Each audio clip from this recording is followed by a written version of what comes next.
नमस्कार, मैं हूं मुकेश कुमार। आपका स्वागत है अपने YouTube चैनल एमएस क्लासेस में। जी हाँ दोस्तों, जैसा कि आज हमारे आवाज़ में कुछ डिफरेंस ज़रूर होगा, तो दोस्तों बताना चाहूँगा कि थोड़ा सा तबीयत कुछ ठीक नहीं है, लेकिन फिर भी कोई बात नहीं, हम आपको पढ़ाएंगे ज़रूर। हमारे शिक्षक बंधु कह रहे हैं सर आप मत पढ़ाइए, 2-4 दिन बाद पढ़ाइएगा, और कोई बात नहीं, हम पढ़ाएंगे। देखिए, हमारे लिए जो प्रेरणा का सबसे बड़ा स्रोत है वो आप लोग हैं। जब तक आप हमारे साथ बने रहेंगे, जब तक आपका साथ मिलेगा, सहयोग मिलेगा, हम तबीयत ठीक रहे या न रहे हमारी, लेकिन फिर भी हम आपको समय से वीडियो उपलब्ध कराते रहेंगे। तो दोस्तों बताना चाहेंगे, मूड घूम गया है थोड़ा सा। देखिए, हम आपको बताएं कि दुनिया का कोई भी मोटिवेशन हो, जैसा कि मैं महसूस करता हूँ, दुनिया का कोई भी मोटिवेशन हो आपको मोटिवेट नहीं कर सकता जब तक कि आप खुद मोटिवेट ना होना चाहें। हम आपको बता दें कि दुनिया का सबसे बड़ा जो मोटिवेशन होता है वो आपकी अपनी परिस्थिति होती है। आपकी परिस्थितियां जिस तरीके से आपको मोटिवेट कर देगी कुछ करने के लिए, शायद वो किसी की भाषा या किसी का मोटिवेशन तो मेरे ख्याल से मुझे समझ में नहीं आता है। बस यही कहेंगे कि अगर आज हम खड़े होकर पढ़ा रहे हैं, या पढ़ाने की जो हमारे अंदर ललक है, जो हमारे अंदर मोटिवेशन है, वो केवल आपके प्रेरणा की वजह से है। यदि आप साथ न देते तो शायद पढ़ाने का मन भी नहीं करता। तो सबसे बड़ा जो मेरे लिए मोटिवेशन है वो आपका साथ, आपका सहयोग और आपका प्यार है। तो दोस्तों, आप लोग इसी तरीके से अपना साथ, अपना प्यार, अपना सहयोग बनाए रखिए। कोई बात नहीं है, स्वास्थ्य में थोड़ा बहुत उतार चढ़ाव आता रहता है, मायने नहीं रखता वो सब। तो चलिए दोस्तों, ज़्यादा बात नहीं करते हुए हम सीधा मुद्दे पर आते हैं। आप देख रहे हैं कि ट्रिग्नोमेट्री का ये 3 फार्मूला है जिसे हम त्रिकोणमिति सर्वसमीकरण कहते हैं। तो बच्चों, बस 2 मिनट और लूंगा आपका कि त्रिकोणमिति चैप्टर हमने कक्षा 10 में स्टार्ट कर लिया है। कक्षा 10 के लिए नहीं है, इसे 11 वाले भी देख सकते हैं, 12 वाले भी देख सकते हैं, 9 वाले भी देख सकते हैं। ठीक, यह जो ट्रिग्नोमेट्री का चैप्टर स्टार्ट हुआ है, अभी किसी स्पेशल प्रश्नावली से हम चर्चा नहीं कर रहे हैं। ये ट्रिग्नोमेट्री का एक बेस है जो हम सभी को समझना जरूरी है। अगर यह बेस आपका मजबूत हो जाएगा, आपका बेस से तैयार हो जाएगा, तो आप सवाल को चुटकियों में लगाएंगे। तो जैसा कि हमने पहले बताया था कि ये ट्रिग्नोमेट्री के सूत्र पर चर्चा हो रही है। अभी इसकी फार्मूला क्या है, ये फार्मूला बना कैसे, कारण कि ट्रिग्नोमेट्री में इतना फार्मूला है कि आधा याद होगा तो आधा भूल जाता है। तो हम ये चाहते हैं कि फार्मूला बना कैसे है, इस विषय पर चर्चा हो। फार्मूला बनाया कैसे गया है, बना कैसे है, यदि हम इसे जान लेंगे तो हमें याद करने की जरूरत नहीं पड़ेगी। जब भी जरूरत पड़ी तो हम उसे तुरंत बना लेंगे। तो चलिए दोस्तों, ये थे 2-3 त्रिकोणमिति की सर्वसमीकरण, और आप याद करते हैं कि sine square theta plus cos square theta बराबर 1। तो दोस्तों, याद तो करते हैं, अच्छी बात, परंतु ये बना कैसे, ये sine square theta plus cos square theta बराबर 1 आया कैसे, इस विषय पर आज हम चर्चा करेंगे। तो चलिए, समय न गवाते हुए सीधा मुद्दे पर आते हैं। दोस्तों, पहली चर्चा होगी हमारी sine square theta plus cos square theta बराबर 1, ये फार्मूला बना कैसे। तो इस फार्मूला पर पहुंचने से पहले जो सबसे पहली चर्चा होगी वो होगी समकोण त्रिभुज पर। तो सबसे पहले हम एक समकोण त्रिभुज बनाते हैं, और इस समकोण त्रिभुज का हम नामकरण कर देंगे ABC। और आप यहां देख रहे हैं, ये आपका 90 अंश का कोण है। और यहाँ पर हम ले लेंगे थीटा। क्या ले लेंगे? थीटा। तो चलिए देखते हैं। पाइथागोरस प्रमेय में कहा गया है, सबसे पहले हम आपको पहचान करा दें, जैसा कि बताया था कि किसी भी समकोण त्रिभुज में, अब समकोण त्रिभुज किसे कहते हैं? जिस त्रिभुज का एक कोण 90 अंश का होता है उसी को हम लोग समकोण त्रिभुज कहते हैं। इस समकोण त्रिभुज में 90 अंश के सामने की जो भुजा होती है ये कर्ण कहलाती है, हमने चर्चा किया था। थीटा के सामने की जो भुजा होती है ये लंब कहलाती है, और लंब और आधार को जोड़ने वाली जो भुजा बनती है, सॉरी, लंब और कर्ण को जोड़ने वाली जो भुजा होती है वो आपकी आधार कहलाती है। अब इसी नामकरण के साथ पाइथागोरस जी ने क्या कहा था कि किसी भी समकोण त्रिभुज में जो कर्ण का स्क्वायर होता है, ध्यान से सुनिएगा, याद हो जाएगा, किसी भी समकोण त्रिभुज में जो कर्ण का स्क्वायर होता है वह अपने लंब और आधार के वर्ग के योग के बराबर होता है। ऐसा पाइथागोरस प्रमेय में कहा गया है कि किसी भी समकोण त्रिभुज में जो कर्ण का स्क्वायर होता है वह अपने लंब आधार के वर्ग के योग के बराबर होता है। अर्थात यहाँ से एक प्रमेय हमें मिल जाता है कि कर्ण का स्क्वायर बराबर लंब का स्क्वायर प्लस आधार का स्क्वायर, और इसी को हम लोग कहते हैं पाइथागोरस का प्रमेय। क्या कहते हैं? पाइथागोरस प्रमेय। चलिए आगे बढ़ते हैं। अब हमें ये सर्वसमीका प्राप्त करने के लिए आप यहाँ पर देख रहे हैं कि 3 सूत्र हैं आपके, लेकिन इन तीनों से 3 सूत्र बनेंगे, कुल मिला के 9 सूत्र बनेगा। और बनाना चाहते हैं तो 9 त्रिक 27 सूत्र बन जाएंगे आपके। तो चलिए हम सब पे चर्चा करते हैं, बस बने रहिए आप और देखते रहिए ध्यान से। ये जो आपका पाइथागोरस प्रमेय है, पाइथागोरस प्रमेय, ये जो पाइथागोरस प्रमेय है आपका क्या है? कर्ण का स्क्वायर बराबर लंब का स्क्वायर प्लस आधार का स्क्वायर। कुछ नहीं करना है, इसका नाम दे दीजिए आप समीकरण 1। और इस समीकरण में एक बार दोनों पक्षों में कर्ण के स्क्वायर से भाग दिलाइए तो वहां से एक सूत्र निकल कर आएगा और उस सूत्र से आप 3-4 सूत्र बना लेंगे। फिर दूसरी बार लंब के स्क्वायर से भाग दिलाइए, वहां से 3-4 सूत्र बनेंगे।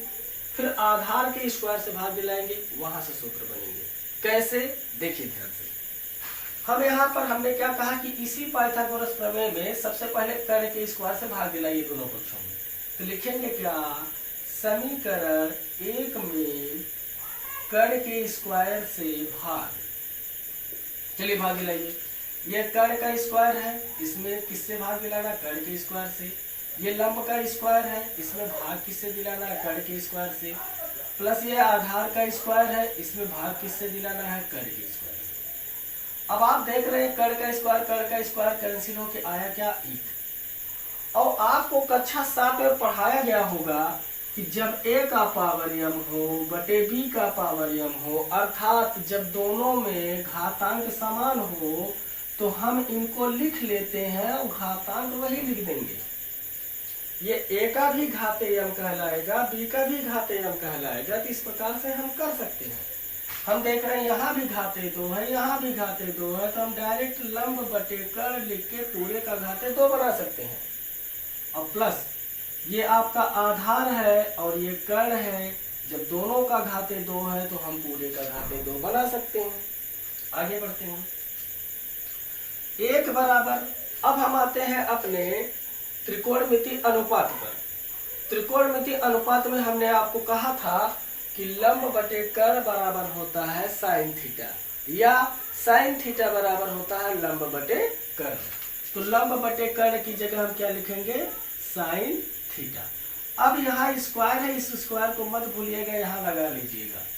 प्लस आधार बटे कर्ण को कहते हैं कॉस थीटा, और ये स्क्वायर को भूलना नहीं है, यहाँ लगा लेना है। तो दोस्तों आपने देखा आपको एक सूत्र मिल गया, क्या? Sine square theta plus cos square theta बराबर 1। ये देखिए सूत्र यही है ना। तो इस प्रकार से ये इस तरीके से प्राप्त हो जाते हैं। अब हमने कहा कि इनसे 3 सूत्र और बनाया जा सकता है, उस तीनों से भी 3 बनाए जा सकते हैं। कैसे? ध्यान से देखिए। Sine square theta plus cos square theta बराबर 1 है। आप साइन स्क्वायर थीटा को यहीं रहने दीजिए, 1 को जहां रहने दीजिए, कॉस स्क्वायर को उधर भेजेंगे तो पक्षांतर होकर माइनस कॉस स्क्वायर थीटा। एक सूत्र ये मिल गया कि साइन स्क्वायर थीटा बराबर होता है 1 माइनस कॉस स्क्वायर थीटा। एक और निकालिए, इस कॉस स्क्वायर थीटा को यहीं रोक दीजिए, 1 जहां रहने दीजिए, साइन स्क्वायर थीटा उधर जाएगा तो माइनस साइन स्क्वायर थीटा हो जाएगा। तो आपने देखा ये 2 सूत्र इस तरीके से प्राप्त हुए। ये 3 सूत्र आपके सामने हैं। इन तीनों सूत्रों को आप यहाँ नोट कर सकते हैं। दूसरा वाला क्या है? साइन स्क्वायर थीटा बराबर 1 माइनस कॉस स्क्वायर थीटा। अगला क्या है? कॉस स्क्वायर थीटा बराबर 1 माइनस साइन स्क्वायर थीटा। ठीक, इस प्रकार से ये 3 सूत्र आपके क्लियर हो गए। अब दोस्तों हम लोग दूसरे सर्वसमीका पर पहुंचते हैं। यहाँ पर कैसे पहुंचेंगे देखिए, पहले हमें इसे इरेज करना पड़ेगा। अगर आप जरूरत समझे तो इसे स्क्रीनशॉट लेकर नोट कर सकते हैं। हमने कहा था एक बार कर्ण के स्क्वायर से सब में भाग दिलाइए, नया सूत्र मिल जाएगा और उसी से 3-4 सूत्र बन जाएंगे। अब कर्ण का काम खत्म, अब लंब स्क्वायर से भाग दिलाइए। तो क्या करेंगे? समीकरण 1 में लंब के स्क्वायर से भाग, समीकरण 1 में मतलब समीकरण जहां तक है वहां पर लंब के स्क्वायर से भाग दिलाइए। चलिए इस पक्ष में आते हैं। ये आपका कर्ण का स्क्वायर है, भाग किससे दिलाना है? लंब के स्क्वायर से। बराबर ये लंब का स्क्वायर है, भाग किससे दिलाना है आपको? लंब के स्क्वायर से। प्लस ये आधार का स्क्वायर है, लिख लीजिए, भाग किससे दिलाना है आपको? लंब के स्क्वायर से। अब दोस्तों आप जैसा कि देख पा रहे होंगे, लंब का स्क्वायर कैंसिल हो जाएगा। हम इन्हें ऐसे लिखेंगे जैसे अभी अभी हमने सूत्र में पिछली बार लिखा था। जब दोनों का स्क्वायर है तो हम कर्ण बटे लंब करके दोनों का होल स्क्वायर कर सकते हैं। यहाँ पर कैंसिल होके आया 1, और ये आधार बटे लंब लिख के हम जो दोनों का स्क्वायर है तो हम इस तरीके से पूरा का स्क्वायर कर सकते हैं। अब आपको जाना पड़ेगा त्रिकोणमिति अनुपात पर। त्रिकोणमिति अनुपात में हमने आपको बताया था कर्ण बटे लंब बराबर क्या होता है? कर्ण बटे लंब बराबर कोसेक स्क्वायर थीटा होता है। क्या होता है? कोसेक थीटा होता है। कर्ण बटे लंब बराबर कोसेक थीटा, या कोसेक थीटा बराबर होता है कर्ण बटे लंब। इसका स्क्वायर है तो स्क्वायर लगाना मत भूलिएगा यार। बराबर 1 है प्लस आधार बटे लंब। आधार बटे लंब बराबर होता है याद कीजिए कॉट थीटा, यहाँ स्क्वायर है, स्क्वायर लगा लीजिए। अब आप देख क्या रहे हैं कि इतना बराबर इतना हो गया या इतना बराबर इतना कर सकते हैं, अर्थात इन्हें हम लिख सकते हैं 1 प्लस कॉट स्क्वायर थीटा बराबर कोसेक स्क्वायर थीटा। ये आपका प्राप्त हो गया सूत्र। आप इसे मिला लीजिए, कहाँ चला गया? ये दूसरा वाला 1 प्लस कॉट स्क्वायर थीटा बराबर कोसेक स्क्वायर थीटा। अब इसी से हम 3 सूत्र निकालेंगे। कैसे? कॉट स्क्वायर थीटा जहां है रहने दीजिए, कोसेक स्क्वायर थीटा जहां है रहने दीजिए, 1 को उधर ले जाएंगे -1 हो जाएगा। एक सूत्र आपका यहाँ से मिल गया। फिर उसके बाद 1 जहां है रहने दीजिए, ये आपका कोसेक स्क्वायर थीटा ये उधर जाएगा पक्षांतर होकर माइनस कॉट स्क्वायर थीटा। एक सूत्र आपका यहाँ से मिल गया। अर्थात आप कह सकते हैं cosec square theta minus cot square theta बराबर 1, ऐसा भी कह सकते हैं। तो आपने देखा यहाँ से आपको 3 सूत्र मिले। क्या मिला? पहला कॉट स्क्वायर थीटा बराबर कोसेक स्क्वायर थीटा, एक पक्षांतर होकर इधर आया -1 हो गया। एक सूत्र ये। दूसरा का आपका लिख सकते हैं आप cosec square theta minus cot square theta बराबर 1। इस प्रकार से आपके पास यहाँ पर 3 सूत्र हो गए, यहाँ पर भी 3 सूत्र, अभी इसमें भी 3 सूत्र आपको मिलेंगे। चलिए आपने देखा इस प्रकार से ये वाला सर्वसमीका हमारे पास आ गया। अब अगली कड़ी में चलते हैं। अगली कड़ी में चलने से पहले फिर वही बातें हम दोहराएंगे। कर्ण के स्क्वायर से भाग दे लिया, लंब के स्क्वायर से भाग दे लिया, इस बार हम आधार के स्क्वायर से भाग देंगे। तो चलिए देखते हैं। इसके पहले हम इसे हमें करना है कि समीकरण 1 में आधार के स्क्वायर से भाग। चलिए समीकरण 1 में आइए, ये कर्ण का स्क्वायर है, भाग किससे दिलाना है, आधार के स्क्वायर से। ये लंब का स्क्वायर है, भाग किससे दिलाना है, आधार के स्क्वायर से। ये आधार का स्क्वायर है बटे भाग किससे दिलाना है, आधार के स्क्वायर से। अब आप देख रहे हैं बच्चों कि आधार का स्क्वायर कैंसिल होगा। फिर हम वही क्रियाकलाप करेंगे, जब दोनों का स्क्वायर एक ही है तो उसको पूरे कड़ी में करके कर सकते हैं, सॉरी ब्रैकेट में करके हम पूरे का होल कर सकते हैं, सॉरी ब्रैकेट में करके हम पूरे का घाते बना सकते हैं। जैसे यहाँ इसका भी घाते 2, इसका भी घाते 2, हम लिख सकते हैं कर्ण बटे आधार पूरे का घाते 2। ये लंब, ये आधार, दोनों का घाते 2 है तो दोनों का घाते 2 कर सकते हैं। और यहाँ पर कैंसिल होके आया क्या, 1। अब हम त्रिकोणमिति अनुपात में पहुँचते हैं। फिर वही चर्चा होगी हमारी, कर्ण बटे आधार बराबर क्या होता है, कर्ण बटे आधार बराबर होता है हमारा सेक थीटा। स्क्वायर है, स्क्वायर लगा लीजिए। लंब बटे आधार बराबर होता है tan थीटा। क्या होता है, tan थीटा। और इसका स्क्वायर है तो इनका भी स्क्वायर लगा लेंगे, +1। तो आपने देखा, इसको हम अगर इधर उधर लिख दे, मतलब इसको इधर लिख दे, इसको इधर लिख दे, बात एक यही है, सेक स्क्वायर थीटा बराबर tan स्क्वायर थीटा +1। एक सूत्र यही आपको मिल गया। अब दूसरा सूत्र क्या होगा, दूसरा सूत्र आपका हो जाएगा, या इसको आप इस तरीके से लिख सकते हैं, tan स्क्वायर थीटा +1 बराबर सेक स्क्वायर थीटा। ये आपकी मर्जी है, आप ऐसा लिख सकते हैं। ठीक, इनको रहने दीजिए, क्योंकि हमने जो सर्व समीकरण पहले लिख लिया है उससे हमें मिलाना नहीं। कुछ बच्चे समझेंगे कि ये क्या आ गया, ये तो यहाँ नहीं लिखा गया है। तो चलिए देखते हैं। इस प्रकार से आपके ये तीसरा सूत्र बन गए। अब यहाँ से हम 3 सूत्र बनाएंगे। tan स्क्वायर थीटा जहाँ है रहने दीजिए, और ये आपका सेक स्क्वायर थीटा जहाँ रहने दीजिए। एक उधर गया, -1 हो जाएगा। एक सूत्र यहाँ से प्राप्त हो गया।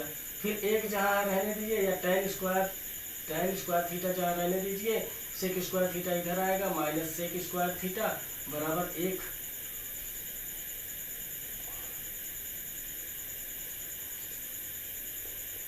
अब तीसरे सूत्र पे चलते हैं। तीसरे सूत्र पे क्या, 1 माइनस सेक स्क्वायर थीटा जहाँ रहने दीजिए, और ये उधर जाएगा माइनस tan स्क्वायर थीटा। तो आप देख रहे हैं कि आपका यहाँ पर 3 सूत्र यहाँ से प्राप्त हो गया। क्या हुआ, पहला एक हो गया आपका tan स्क्वायर थीटा बराबर sec square theta -1, sec square theta -1। तो दूसरा क्या हो गया आपका sec square theta minus tan square theta बराबर 1। तो दोस्तों आपने देखा कि ये आपके सामने 3 सर्व समीकरण के माध्यम से हमने 9 सूत्र तैयार कर लिया, और यहाँ से और भी सूत्र बन सकते हैं। बनाने का प्रयास कीजिएगा, नहीं तो हम इसके अगले वीडियो में आपको दिखाएंगे कि कैसे इसके अलावा भी और सूत्र बन सकते हैं। तो दोस्तों आशा करता हूँ कि यह कॉन्सेप्ट आपको समझ में आया होगा, क्योंकि हमने इसे सरल से सरल भाषा में समझाने का प्रयास किया, एकदम अपने भाषा में समझाने का प्रयास किया, इसलिए कि ताकि आपको अच्छे तरीके से समझ में आए। आशा करता हूँ कि अगर 1 बार 2 बार आप वीडियो देख लेंगे तो आपको पूरा कॉन्सेप्ट तैयार हो जाएगा। और अब मुझे नहीं लगता कि ज़रूरत होगी याद करने की, बशर्ते आप केवल वीडियो को 1 बार 2 बार ध्यान से देख लीजिए। तो दोस्तों इसी के साथ अब हम मिलते हैं नेक्स्ट वीडियो में और नेक्स्ट टॉपिक के साथ। इसी के साथ धन्यवाद। और हाँ, चैनल पर लाइक, सब्सक्राइब और कमेंट करना ना भूलिएगा। इसी के साथ धन्यवाद।